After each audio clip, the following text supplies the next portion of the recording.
untuk mendapatkan pendanaan di yang akhirnya. Mungkin selamat datang kepada teman-teman semua dan juga terima kasih sudah hadir dalam meeting kali ini. Mungkin juga saya mau mengucapkan juga selamat datang kepada Bapak CEO Hima Manajemen, Rifki Ahmad, dan juga dengan pembicara kita juga di sini ada Pak Dio Wibowo yang akan menjelaskan mengenai kira-kira step by step-nya untuk misalkan membuat startup yang memang bisa sustain di tengah globalisasi ataupun di tengah masa disrupsi ini. Mungkin sebagai pembuka di awal, mungkin alangkah baiknya nanti akan ada pembukaan ataupun akan ada sedikit sepatah dua kata dari Bapak CEO Hima Manajemen. Mungkin pada waktu dan tempat dipersilakan untuk Rifki. Oke, baik, terima kasih Maftuh. Bismillahirrahmanirrahim. Assalamualaikum warahmatullahi wabarakatuh. Selamat siang, Bapak dan rekan-rekan semuanya.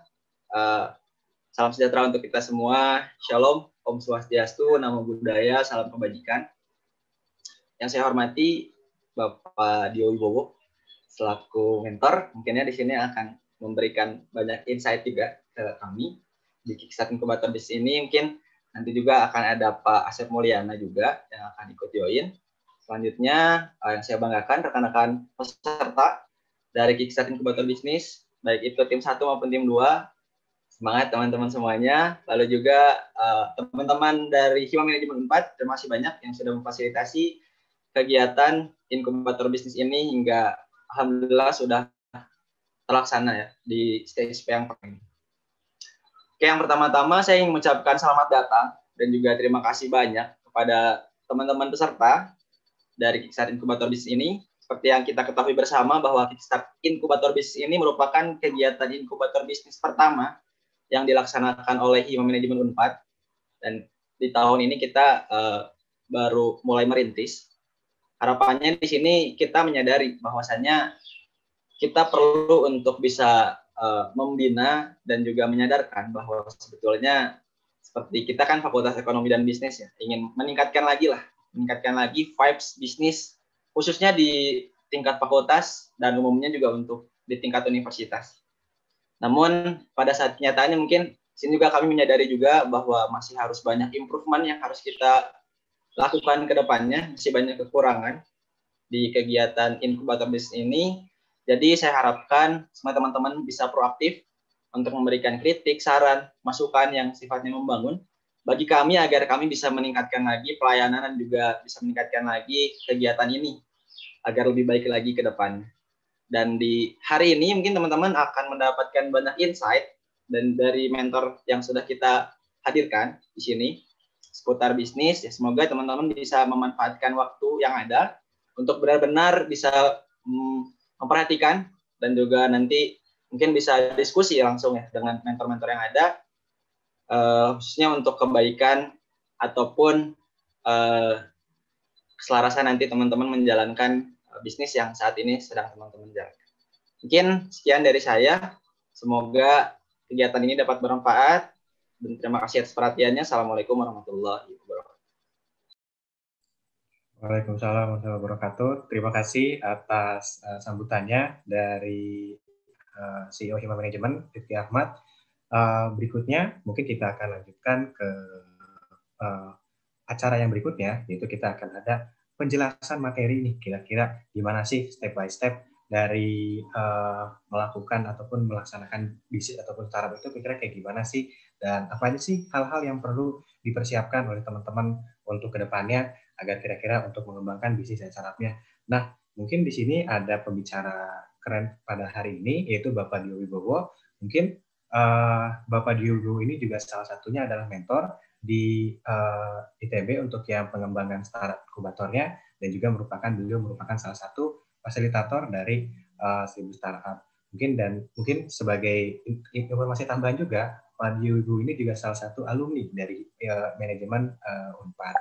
Mungkin Pak Dio Wibowo mungkin bisa memperkenalkan diri terlebih dahulu, Pak. Oke, terima kasih. Terdengar ya? Sudah terdengar, Pak.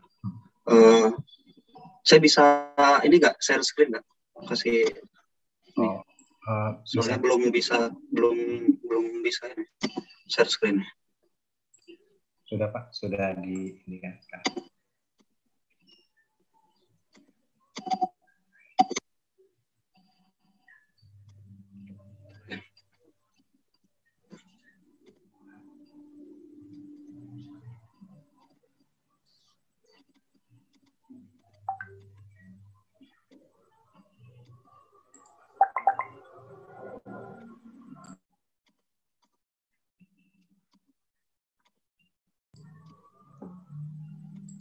Belum bisa ya kayak. Oh. Nggak bisa belum dikasih ini ya, apa namanya? Sudah Pak sekarang, sudah dibuka. Belum bisa diklik. Sudah dibuatkan co-host Pak, dan sudah dibuka juga jadi multiple.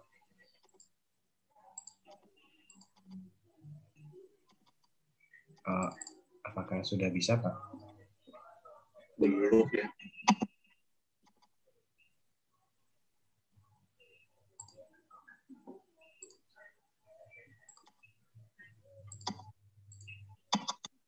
Atau mungkin mau dibantu share screen-nya Pak? Oh iya boleh kalau gitu ya. Ya dibantu saja. Masih belum bisa diklik ya. Share screen. Oke, baik Pak. Mungkin saya share screen untuk ini kata-katanya.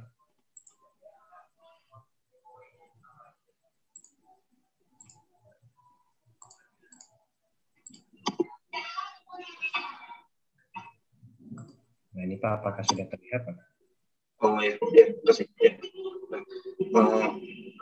Selamat siang semuanya. Selamat siang teman-teman Hima Manajemen, teman-teman startup, dan Bapak Ibu dosen. Perkenalkan, saya next saja. Perkenalkan, saya Dio. Saya di sini berprofesi sebagai pengusaha di bidang F&B dan juga perhotelan. Dan sekarang saya juga sebagai startup mentor di LPK ITB, sudah sekitar 4 tahunan. Dan juga saya spesialis di bidang digital marketer dan juga SEO. Next, selanjutnya. Kita ada di mana? Next.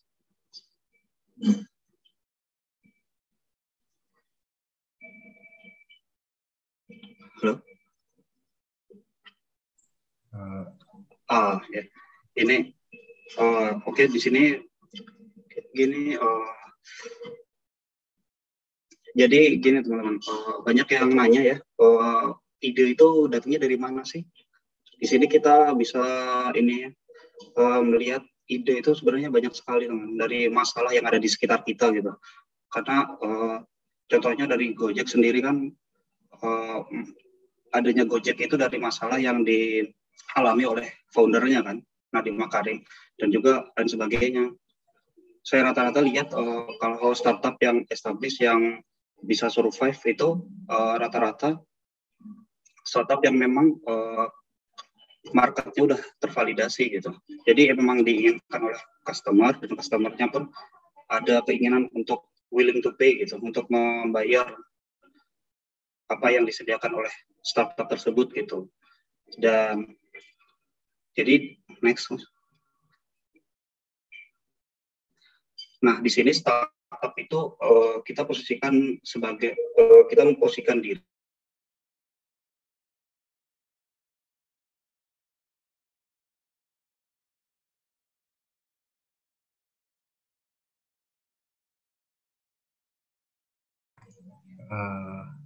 halo, mungkin ada gangguan internet Pak?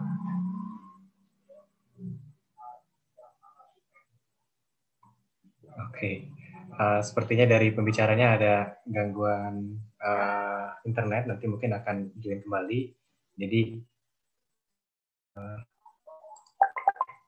kita tunggu dulu saja untuk untuk pembicaranya untuk kembali join. Mungkin ini untuk introduction-nya beliau Bapak Dio Wibowo, salah satu ini juga pengusaha juga, dan dia juga merupakan salah satu mentor di LPIK, ataupun LPIK itu startup inkubatornya dari ITB. Lalu juga beliau juga salah satu fasilitator di Gerakan Nasional Startup Digital, dan juga merupakan digital marketer dan juga SEO. Dan selain dari itu juga beliau juga salah satunya adalah alumni juga dari manajemen Unpad. Dan dari itu mungkin nanti beliau akan membawakan beberapa materi-materi, seperti mungkin di sini ada kira-kira pendahuluannya, kira-kira dari mana sih ide itu muncul, lalu kayak dari startup itu adalah salah satu problem solver, lalu juga ada PPC juga nanti ada, ataupun BMC, customer persona, prototyping, dan lain sebagainya. Mungkin kita tunggu dulu, akan banyak sekali materi-materi pada hari ini yang akan dijelaskan. Namun mungkin terkendala koneksi dari Pak Yoyo-nya yang nanti. Iya. Udah masuk lagi. Udah. Oke. Koneksi, maaf. Silakan Pak. Lanjut tadi yang ke problem solving ya. Problem solving ini jadi posisikan teman-teman startup di sini, kita melihat dari kita itu mau posisikan diri sebagai problem solver gitu. Jadi customer itu punya masalah, nah kita memberikan solusi. Apa sih yang kita berikan? Nah itu yang bisa kita berikan untuk memudahkan customer sehari-harinya gitu, dari problem yang mereka alami sehari-harinya begitu.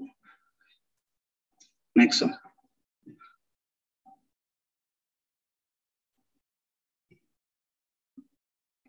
Nah di sini ya,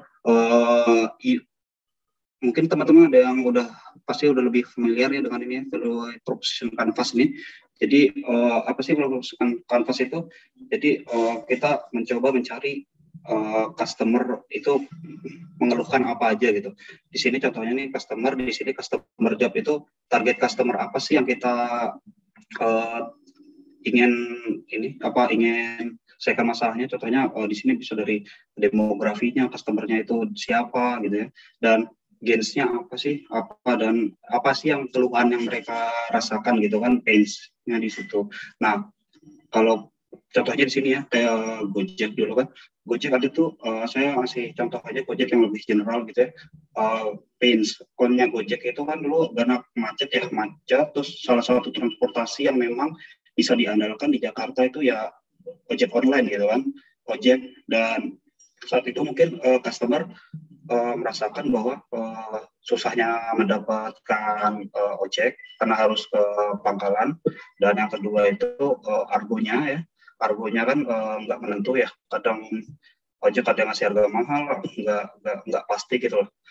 Dan yang terakhir itu dari drivernya sendiri, ojeknya itu mereka ini susah dapat order gitu. Jadi gimana tuh masalah-masalah yang kayak gitu tuh kita cari yang sebelah yang kotak ini, pen deliver ini, kita coba selesaikan hal-hal seperti itu gitu kan. Jadi dengan adanya argo yang lebih akurat gitu ya. Jadi dengan memberikan aplikasi ke customer, jadi customer merasa oh ini bisa jadi solusi nih gitu kan. Terus apa sih yang bikin customer happy gitu kan, dan mau akhirnya nanti menggunakan aplikasi itu, aplikasi ojek online ini, yang ojek online ini. Jadi customer itu dikasih dikasih voucher dan hal sebagainya, itu kan akhirnya customer happy ya. Dan itu di situ kita bisa tuh melihat tuh produknya apa tadi kan, kayak seperti aplikasi, voucher dan lain sebagainya, itu bisa dimasukkan ke sini. Dan setelah next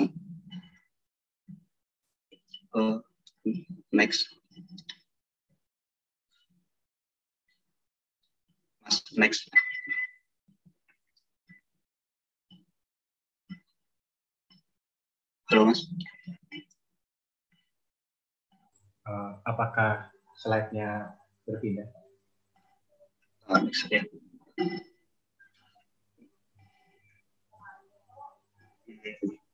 Bukan Mas yang BMC, bisa melalui kanvas. yang setelahnya tadi. Yang ini Pak. Buat sebelumnya. Ini. Yang bisnis model kanvas misalnya. Nah ini. Nah di sini. Yang bisnis model. Nah ini. Nah tadi kan yang teman-teman ya dari yang bulan itu yang ada range-nya apa, terus apa namanya yang bisa membuat customer happy dan demografi customer-nya itu kita masukkan ke sini teman-teman, ke customer segmen yang paling pojok kanan itu. Nah di situ kita masukkan, kita pindahkan dari tabel yang tadi, terus dari value proposition canvas yang tengah itu kita masukkan yang tadi yang kotak tadi yang solusi apa yang kita butuh ke customer, dan nanti setelah ini kita isikan yang tadi sama dengan yang tabel yang sebelumnya, kita masuk ke channel. Nah ini channel ini gimana sih kita bisa ngejangkau customer gitu, bisa dari sosial media, bisa jadi dari apps tadi ya kalau memang menggunakan apps, atau dari banyak hal teman-teman, contohnya bisa beriklan dan hal sebagainya. Dan masuk ke di atasnya ini yang tabel 4 ini yang customer relationship, itu bagaimana kita bisa engage dengan customer. Contohnya tadi ya bisa ngasih voucher, bisa ngasih kabar melalui email atau info di apps, bisa menjalin komunikasi dengan customer secara rutin gitu. Dan setelah dari sini teman-teman itu masuk ke revenue stream. Nah revenue stream yang di bawah yang tabel hitam itu harus sedetail mungkin. Jadi bisnis model teman produk apa yang dijual, servis apa aja itu harus didetailkan, karena rata-rata investor ini lebih menitik beratkan di sini di revenue stream ini. Lanjut masuk ke key partner yang di pojok kiri itu. Nah kita tahu tadi revenue streamnya apa, dan key partner nih yang kita pilih untuk menjadi partner bisnis di sini, contohnya supplier atau social media marketer atau digital marketer dan lain sebagainya. Ini bisa masukkan ke sini tergantung dari startup teman-teman sendiri. Apa sih yang dirasa dibutuhkan partner di sini dimasukkan.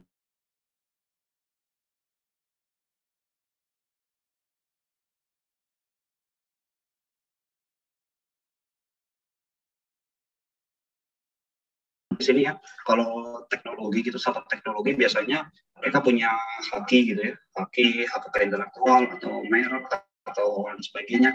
Jadi mereka punya ini apa namanya untuk copy paste produk mereka itu tidak semudah itu. Nah bisa masuk ke resources ini contohnya gitu.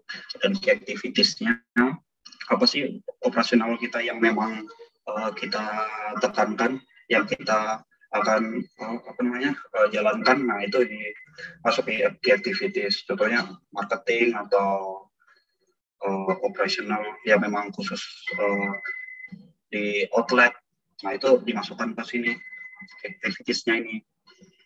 Dan selanjutnya itu terakhir itu cost. Jadi kita setelah tahu key activities, key partner, key resources, kita susun nih costnya apa aja yang kita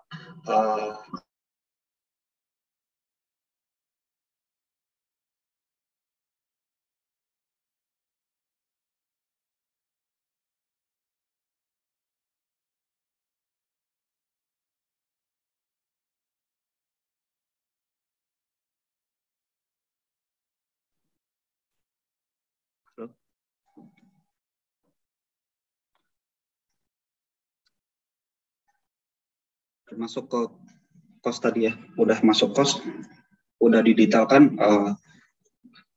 masuk ke slide selanjutnya aja Mas.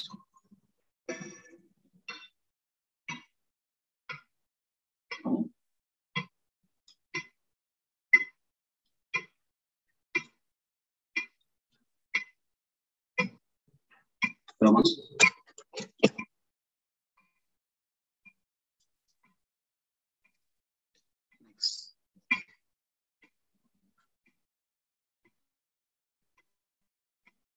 Nah, masuk ke customer persona ya.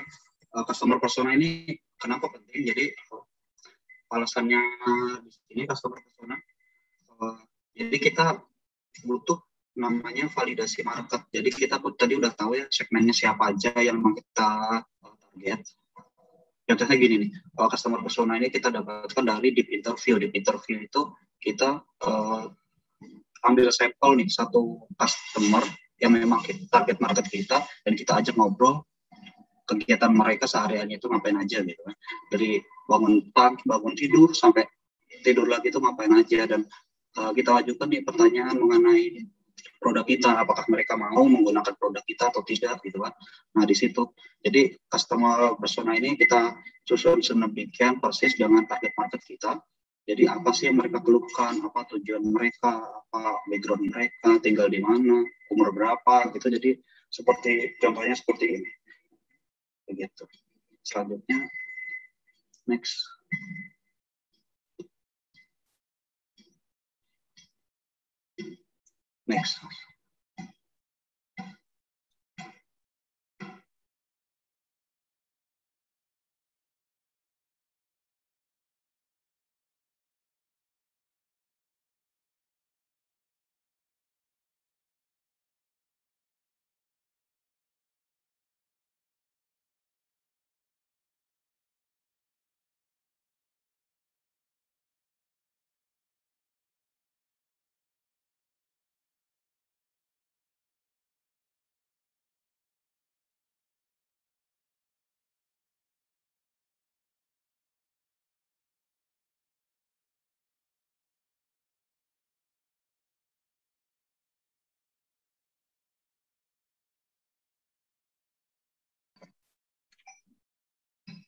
Kenapa hal ini pentingnya? Customer persona itu penting. Pertama itu untuk market validasi, dan yang kedua untuk content marketing. Nanti contohnya untuk prototyping itu kan butuh ya namanya content marketing itu kita siapkan di situ. Jadi di interview ini penting juga untuk ngeset iklan nanti untuk kita validasi market, karena validasi market itu juga bisa dengan cara beriklan di sosial media gitu. Dan selanjutnya itu winning campaign, pivoting business idea, atau nanti suatu saat kita butuh untuk merubah model bisnis kita. Nah itu kita butuhkan dari bisa kita dapat insight-insight dari customer ini melalui di interview ini. Ternyata contohnya nih, ternyata customer kita menawarkan produk A, ternyata yang dibutuhkan produk B. Jadi kita bisa tahu nih, oh ternyata produk kita memang kurang dibutuhkan dan customer butuhnya produk B. Kalau memang masih relate dengan pelayanan yang kita sediakan, bisa kita tambahkan untuk revenue stream baru begitu.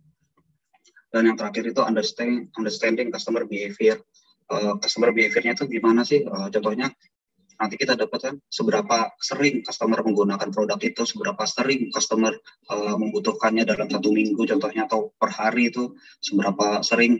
Nah di situ tuh yang akhirnya nanti sebagai dari startup bisa scale up kan, di situ kan ininya untuk mengembangkan bisnis startup itu harus bisa scale up. Nah jadi kita harus understand customer behavior-nya. Dan selanjutnya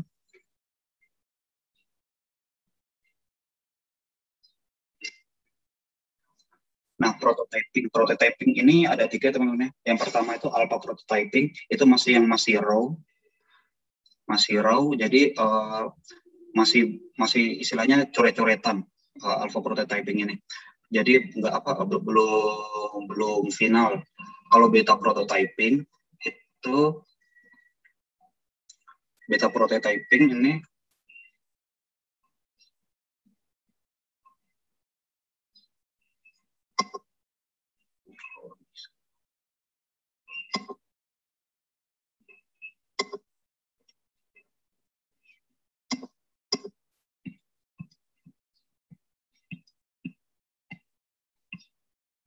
Nah, kalau beta prototyping ini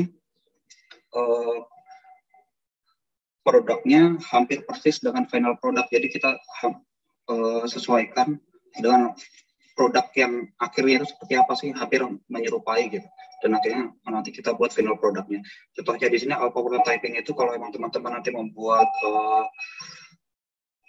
aplikasi itu bisa, kalau memang tidak ada teknisi app developernya, bisa membuat coret-coretan seperti gambar di bawah ini. Itu contohnya kita bikin halaman pertama aplikasinya gimana, dan selanjutnya nanti halaman keduanya kalau diklik ini masuknya kemana. Nah itu bisa lewat gambar coret-coretan dulu gitu kalau memang belum ada app developernya kan. Nah, kalau beta prototyping ini bisa dalam bentuk video. Contohnya kita mau nih validasi market dan kita nggak tahu nih customer-nya gimana responnya. Kita bisa buat videonya, dan kalau emang customer-nya nanti kita publish melalui iklan atau sosial media dan customer-nya berminat, nah itu udah cukup, yang respon cukup baik gitu teman-teman. Dan selanjutnya itu market validation. Market validation di sini yang tadi kita butuh di interview ini untuk market validasi. Kita adakan interview dari ke potensial customer kita.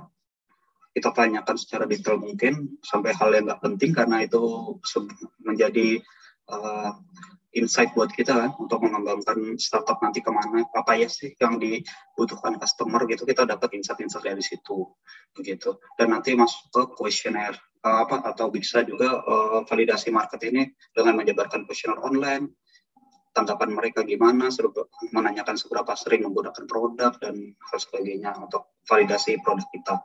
Dan bisa juga menggunakan Facebook Ads gitu kan. Itu nanti kita contohnya di sini saya sebagai pelaku usaha F&B di sini.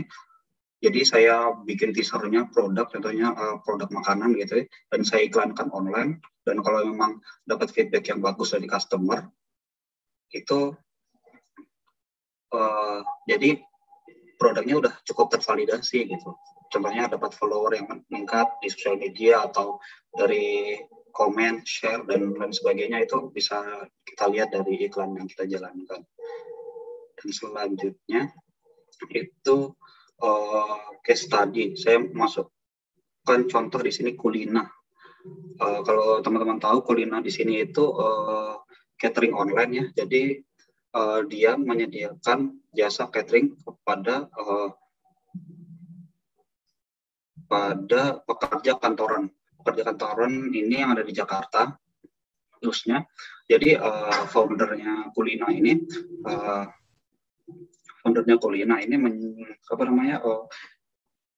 melihat nih kalau setiap pekerja itu pasti punya mimpi kan, punya keinginan, punya harapan, apa sih yang mereka harapkan gitu. Nah itu untuk menjadikannya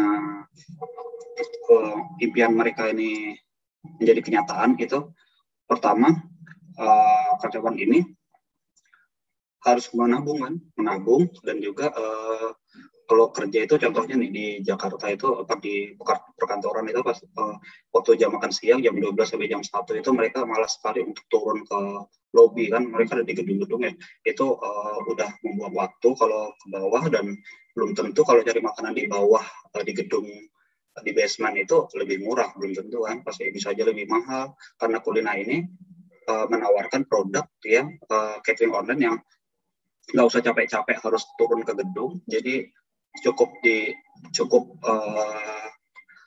stay di kantor aja, bisa lembur, mengajarkan lemburan. Jadi udah saving time, saving money, dan nggak usah capek-capek kan. Nah di situ Kulina masuk. Jadi dengan pilihan variasi makanan setiap harinya, kita bisa menabung lebih banyak. Jadi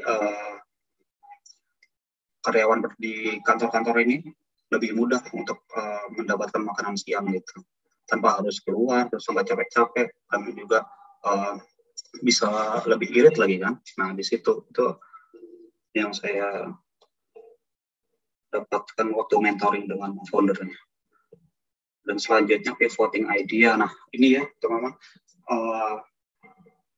saya sebagai pelaku bisnis sebelum adanya pandemi ini, saya pikir kalau bisnis saya udah established, udah cukup lah untuk menjalankan sehari-hari, udah profit, udah great profit, udah established. Jadi saya nggak nggak mikir kalau bakal ada COVID ini kan, pandemi ini. Nah ternyata waktu 2020 awal COVID ini itu udah men-stop usaha-usaha yang saya jalani. Nah di sini deh perannya pivoting idea itu.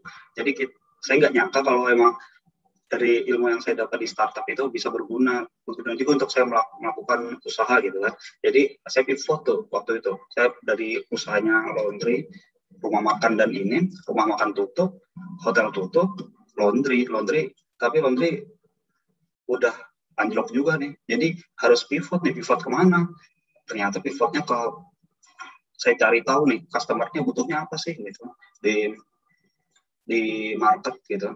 Oh ternyata jasa semprot disinfektan waktu itu belum ada tuh yang ada yang menyediakan itu kan, karena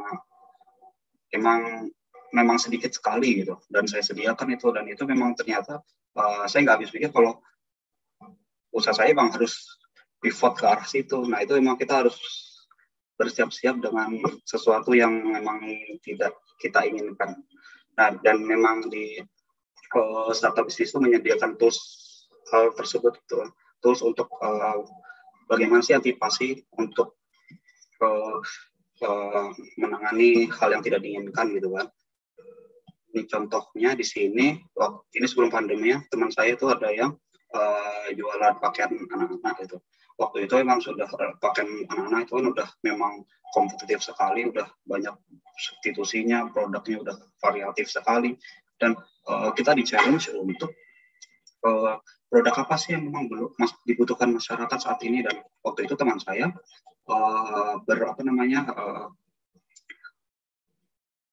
punya anak, dan memang ternyata barang-barang seperti stroller, mainan anak itu digunakan sebentar saja, nah akhirnya nggak kepakai gitu kan. Nah itu kenapa nggak direntalkan saja. Nah ini kayak gitu, pivoting idea kayak gini ternyata punya market sendiri. Dan contohnya juga ada game developer ini mengeluhkan cash flow-nya karena nggak bisa nggak ada setiap saat cash flow di create setiap harinya itu belum pasti, dan dia pivotnya kemana? Pivotnya ke menyediakan kursi gamers gitu kan, kursi gamers yang memang dirancang senyaman mungkin gitu. Ternyata belum ada, jadi memang dia pivot ke situ. Dan saya waktu studi juga sebelum pandemi ini mencoba pivot juga dari laundry karena sudah sangat kompetitif sekali pas ininya kompetitornya sangat banyak, dan memang mungkin 2010 jaya-jayanya waktu saat itu, tapi sekarang ini udah mungkin hampir di setiap gang itu udah ada laundry ya. Jadi udah nggak menjanjikan lagi saat ini. Jadi saya pindah nih ke jasa cuci sofa dan cuci kasur begitu.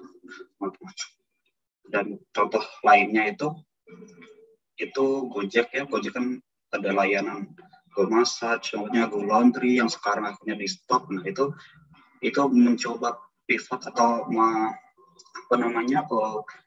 create revenue stream di lainnya, tapi ternyata marketnya tidak tervalidasi gitu, tidak menjanjikan. Jadi mereka men-stop beberapa layanan.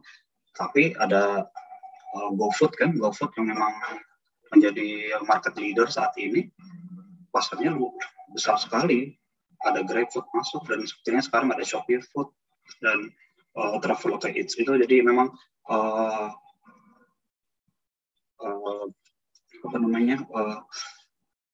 bidang inilah yang memang menjanjikan buat kedepannya gitu kan, udah karena marketnya udah tervalidasi.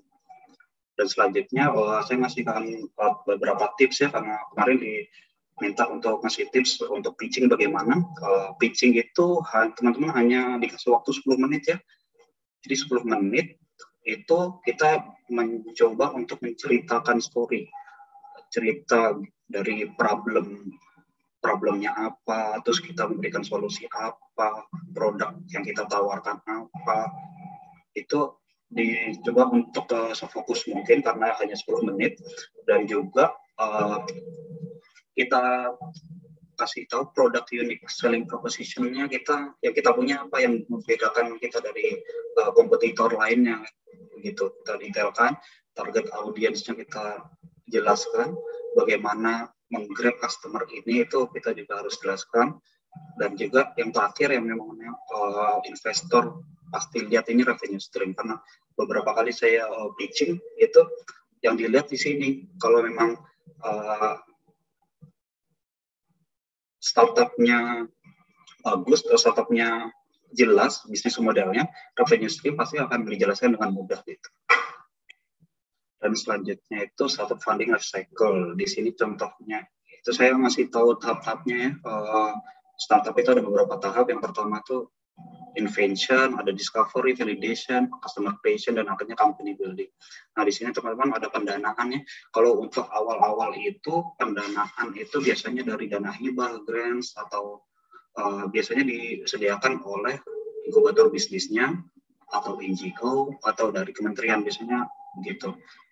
Nah, dari ini kita jalani, kita develop produk, validasi. Nah, itu validasi kita bisa dapatkan funding dari mana lagi, dari crowdfunding contohnya, dari friends family, dan akhirnya nanti udah dapat customer creation, dan juga bisa akhirnya nanti kita bisa pitching ke venture capital. Jadi tahapnya begitu teman-teman, karena venture capital ini biasanya waktu saya pitching itu mereka lebih respect ke startup yang sudah berjalan, yang bukan hanya ide gitu teman-teman. Dan selanjutnya ini sama kayak tadi. Dan selanjutnya ini digital marketing, karena rata-rata problem yang saya dapatkan di saat membimbing startup itu produk startup ini kurang terexposure ke market gitu teman-teman.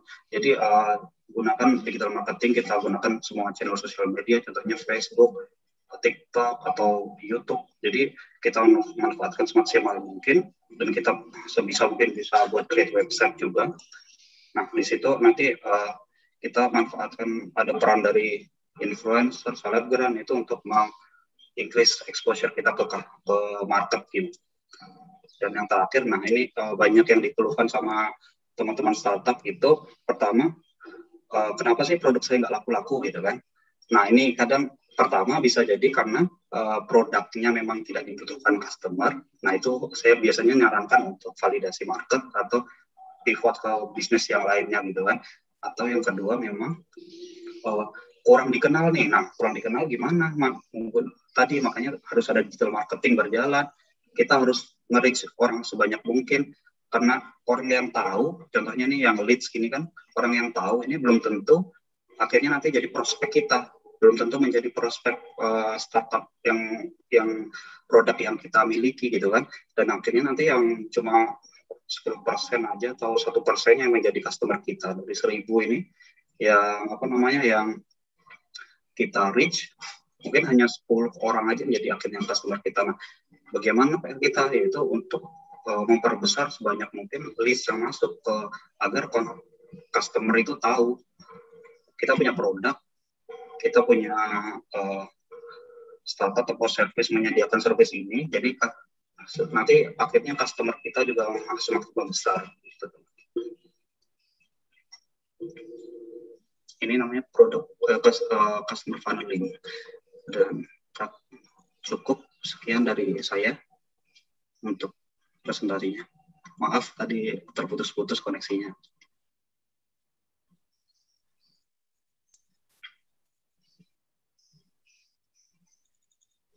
Baik, terima kasih kepada Pak Dio yang sudah menyampaikan materi untuk hari ini. Kepada Akang Teteh Panitia mungkin bisa di-share ya di Slido udah ada berapa yang bertanya.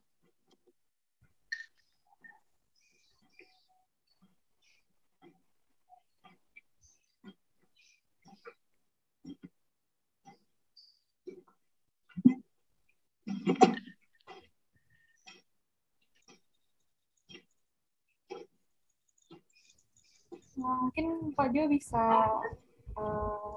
tutup dulu share screen-nya biar bisa Iya, mohon maaf Bapak, share screen-nya mungkin boleh dimatiin dulu Pak.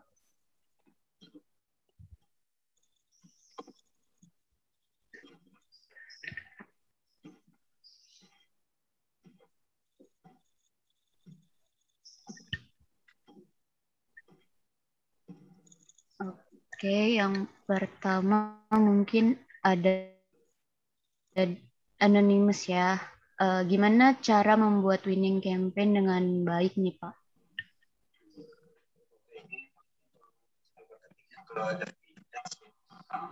Jadi harus tahu yang kita inginkan itu apa.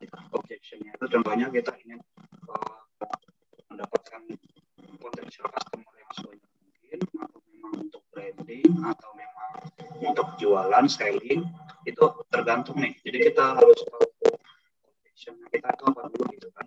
Nah, nanti setelah kita tahu objectionnya apa, yang paling bagus sih menurut saya itu harus punya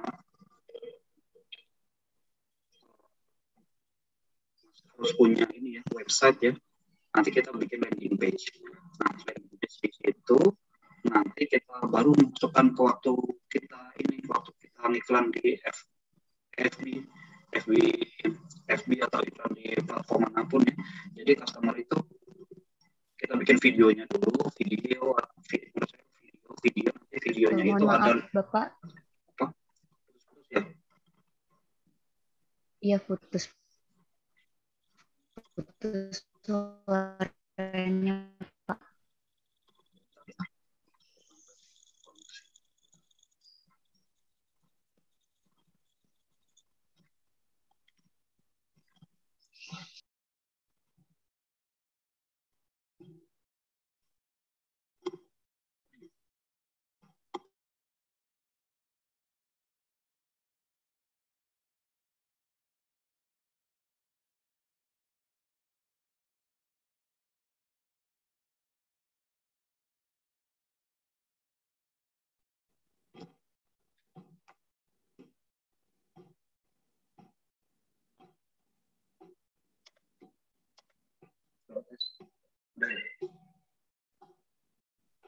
Udah, tapi masih agak kecil, Pak, suaranya. Masih kecil.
Halo, tes.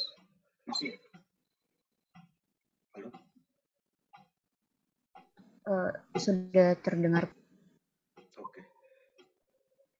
Jadi begitu ya. Jadi kembali lagi ke objectionnya tadi ya, kalau masalah winning campaign. Jadi emang kita harus tahu objectionnya apa, dan memang kita kalau ini membuat beberapa alternatif gitu di iklannya itu.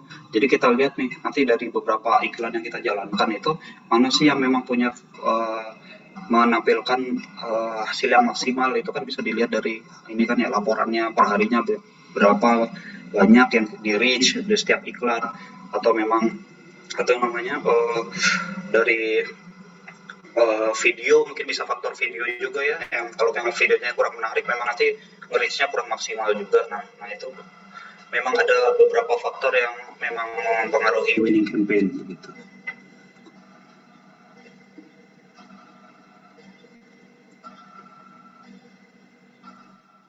Ada lagi nggak yang Semoga terjawab ya para peserta.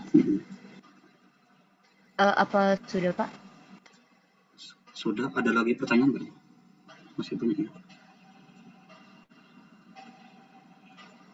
Untuk suaranya tutup.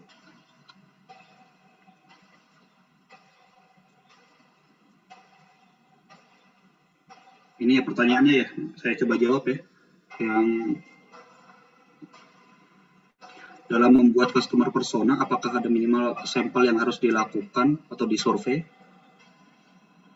Itu menurut saya nggak harus sebanyak mungkin ya, karena kita, sebagai pribadi gitu, kalau memang mau deep interview itu nyari kualitas bukan kuantitas gitu.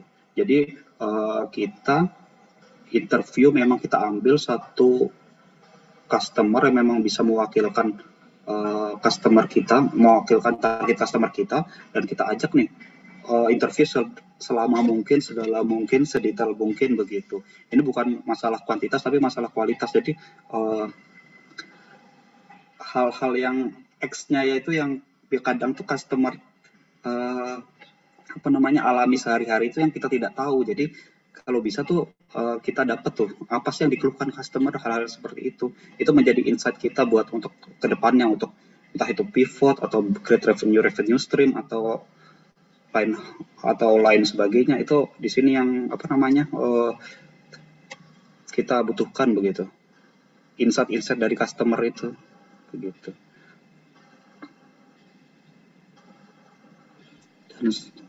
Oke, untuk pertanyaan selanjutnya, ketika sudah menemukan permasalahan namun kemampuan kita terbatas untuk menyelesaikan permasalahan tersebut, apa yang seharusnya dilakukan? Kemampuan kita terbatas untuk menyelesaikan masalah tersebut atau sangat sulit. Oke. Nah itu ya tadi teman-teman kan ada dari bisnis model canvasnya itu kan ada key partner ya. Nah kalau memang kalau kita memang tidak capable dalam menyelesaikan masalah, mungkin kita bisa hire customer key partner gitu. Jadi kita yang bisa mensupport sisi lain dari hal yang kita memang butuhkan gitu loh. Begitu. Kalau memang masalahnya untuk develop produk ya, begitu. Tapi kalau masalahnya kalau memang tidak capable sama sekali, contohnya emang kita punya basic di marketing, tapi kita memang tidak punya kita ingin create produk yang full, istilahnya produk design gitu ya, kayak contohnya seperti Canva gitu kan, aplikasi desain gitu kan. Kita kan nggak punya basic di situ, memang kita memang itu jauh sekali dengan bidang kita. Nah, itu menurut saya jangan, karena memang terlalu jauh dengan produk kemampuan yang kita miliki, kecuali memang timnya udah mempunyai tim yang memang punya pengalaman di situ dan memang cukup capable di situ untuk develop aplikasi, memang arahnya ke sana, yaitu oke. Tapi kalau memang sama sekali, coba cari produk yang memang relate dengan kemampuan kita begitu. Menurut saya begitu. Berarti kembali lagi ke merumuskan key partner di bisnis model Canvas. Iya betul. Jadi kita harus pintar-pintar nyari key partner nih, yang memang kalau ada beberapa ya pasti ya, setiap orang itu kan nggak mungkin semuanya menguasai bidangnya gitu kan. Jadi di sini kalau dalam mendirikan startup itu paling nggak ada 3 lah. Yang 3 itu satu yang mengembangkan aplikasinya, yang kedua orang bisnisnya, yang ketiga itu orang desain. Paling nggak ada 3 itu begitu dalam mendirikan sebuah startup itu. Untuk selanjutnya kita butuh apa, memang itu tergantung dari foundernya masing-masing. Kalau memang butuhnya ke hal yang spesifik, contohnya butuhnya ke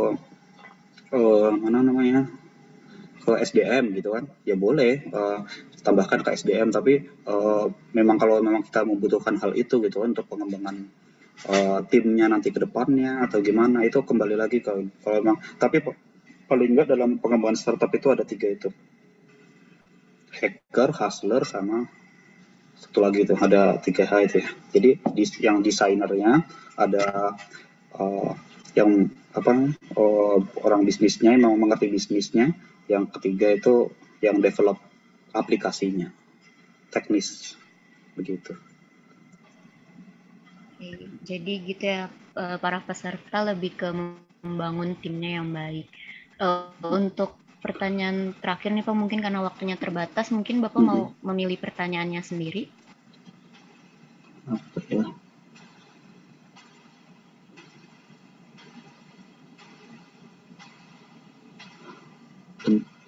bisnis sudah diminta oleh para investor.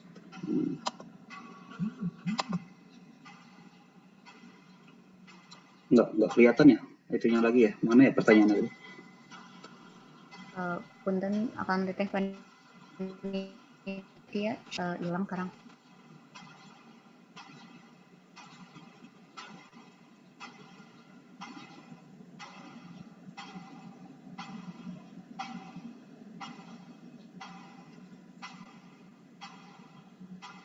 Sudah kelihatan belum? Oh, sudah. Baik.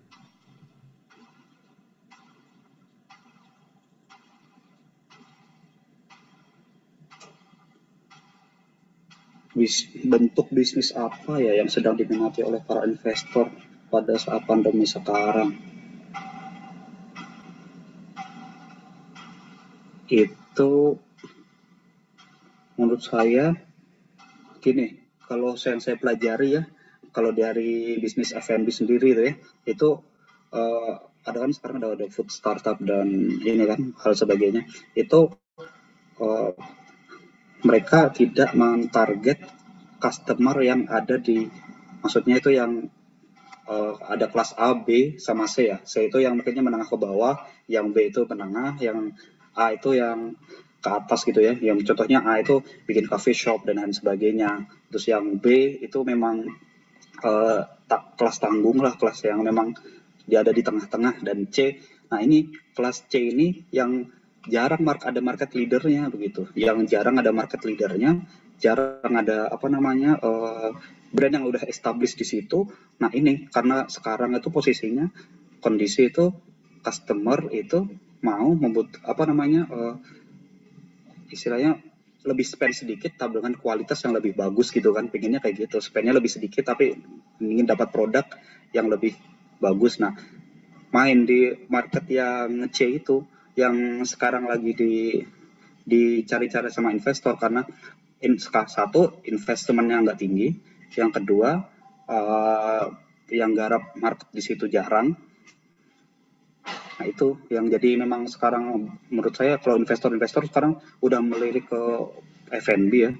Jadi kalau buat develop produk yang maksudnya untuk kalangan menengah ke atas itu untuk saat ini jarang. Jadi menurut saya sarankan untuk ke situ sih, lebih ke target customernya nih yang C aja gitu. Yang C memang yang bisa di prospek untuk kedepannya untuk saat pandemi sekarang ini gitu. Begitu. Kalau sebelum pandemi itu menurut saya dapat bisikan dari East Venture ya waktu saat itu mereka sedang mencari-cari potensi di Indonesia ini kan pertanian ya. Jadi bidang agrobisnis itu memang lagi diincar banget gitu saat ini sama capital venture itu. Tapi kita harus itu menurut saya sekarang yang validasi market rata-rata itu yang kurang apa namanya makanya belum ada startup yang di bidang pertanian yang belum bisa maksudnya jadi unicorn gitu kan, karena belum tahu nih masalah apa yang ingin diselesaikan, karena sebenarnya untuk bidang pertanian itu banyak sekali masalah yang bisa diselesaikan begitu. Dan sekarang itu yang saya tahu itu ada pendanaan pertanian, hal kayak gitu ya, kayak apa namanya crowdfunding itu udah ada, tapi ya itu mungkin itu salah satu alternatif. Padahal di agrobisnis itu banyak sekali yang bisa dicari gitu. Masalah di situ kan dari masalah apa namanya penjualan gitu kan, dari supplier, dari demand-nya itu kita gimana kita menjabatani itu bisa potensi sendiri sebenarnya gitu. Ada beberapa bidang memang yang menjadi prioritas sama capital venture saat ini. Salah satunya ya pertanian itu begitu.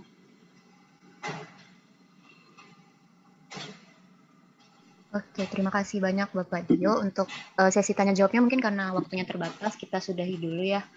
Selanjutnya kita akan masuk ke sesi mentoring yang akan dibagi ke dalam 2 breakout room untuk kelompok 1 dan kelompok 2 melakukan pitching bisnisnya. Mungkin kepada panitia bisa dibagi orang-orangnya ke dalam breakout room. Terima kasih.